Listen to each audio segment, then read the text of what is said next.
My name's Kayla, and I am from Illinois. I am 21 years old, and this is going to be a YouTube channel about my journey to a healthier lifestyle.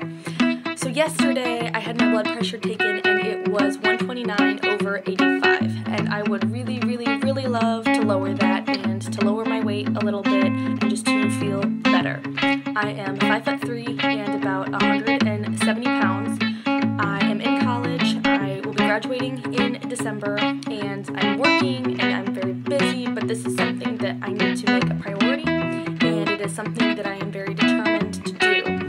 I also want to just be very candid and open about it. I want to share it with others so that maybe their journey can be helped as well. I think it is important that I hold myself accountable and that other people hold me accountable too.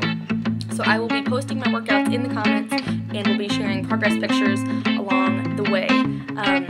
I just am really determined to get back on a program and finished my first workout earlier and was very excited about it. It was difficult, but it'll be